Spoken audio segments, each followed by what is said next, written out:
आइए समझते हैं राष्ट्रपति का चुनाव होता कैसे है। बड़ा जटिल लगता है, लेकिन अगर समझ लिया जाए तो इतना मुश्किल भी नहीं है।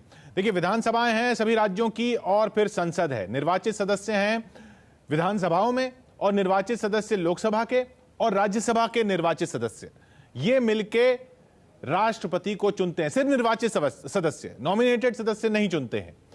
अब कैसे इनके वोट की वैल्यू होती है कि हर एक की वैल्यू एक नहीं है, हर वोट की एक वैल्यू नहीं है, हर राज्य के वोट की अलग वैल्यू है, हर राज्य के विधानसभा में विधानसभा सदस्य की, विधायक की अलग वैल्यू है, लोकसभा और राज्यसभा के सांसदों की अलग वैल्यू है। ये सब मिलकर बनाते हैं इलेक्टोरल कॉलेज यानी निर्वाचक मंडल। लोकसभा के सांसद, राज्यसभा के सांसद और राज्यों की विधानसभाओं के सदस्य मिलकर बनाते हैं निर्वाचक मंडल, लेकिन इनके वोट की वैल्यू अलग अलग होती है।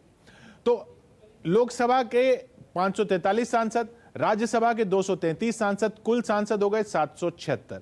एक तो ये 776 सांसद होते हैं निर्वाचक मंडल में यानी इलेक्टोरल कॉलेज में, और कुल विधायक जो सभी राज्यों के विधायक हैं वो हैं 4083। कुल मिलाकर निर्वाचक मंडल की संख्या हो जाती है 4859। 776 प्लस 4083, 4859, ये मिलकर बनता है इलेक्टोरल कॉलेज। लेकिन अब वोट वैल्यू कैसे तय होती है? वोट वैल्यू तय होती है जैसे राज्य की विधायक की वोट वैल्यू कैसे तय होती है, जो उस राज्य की कुल जनसंख्या है, इसमें 1971 की जनसंख्या ली जाती है, तो कुल जनसंख्या उसको फिर विभाजित किया जाता है कुल निर्वाचित सदस्यों से और फिर उसको विभाजित किया जाता है 1000 से। जो वैल्यू आती है वो होती है एक विधायक की वोट वैल्यू उस राज्य के। मसलन उत्तर प्रदेश का लेते हैं।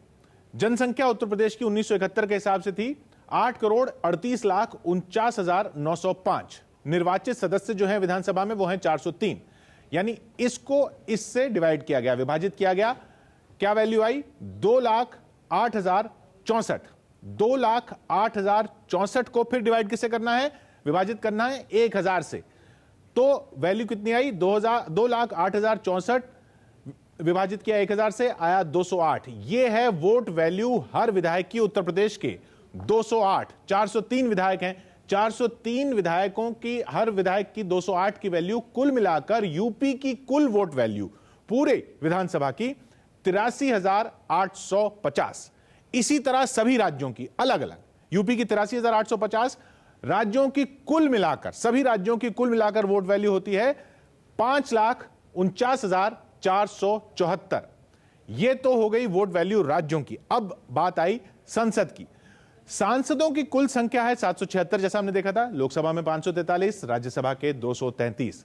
तो जो राज्यों की कुल वोट वैल्यू थी उसको फिर विभाजित किया जाता है सांसदों की संख्या से।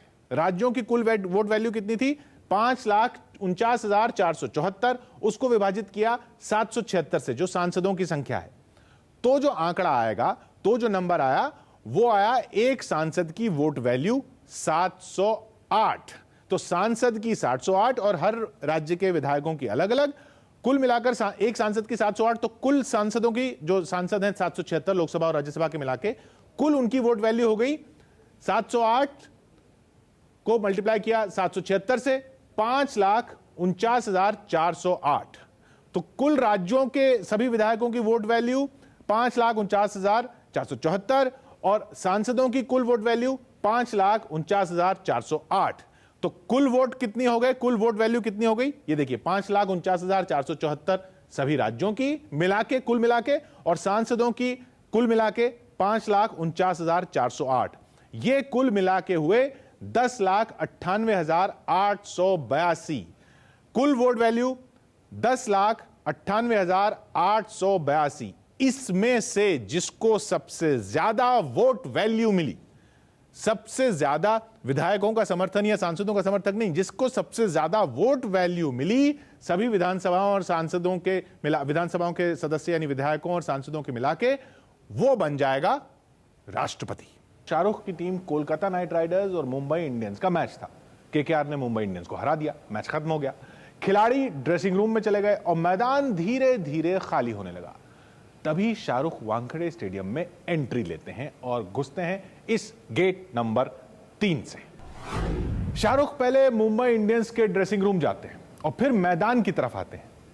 बताया जा रहा है कि शाहरुख अपने बच्चों के साथ मैदान पर खेलना चाहते थे, लेकिन नियम के मुताबिक मैच खत्म होने के बाद मैदान में जाना मना था। मैदान की फ्लड लाइट्स भी बंद हो चुकी थी। मैदान के गार्ड्स ने बच्चों को खेलने से मना किया और शाहरुख को मैदान में जाने से रोका।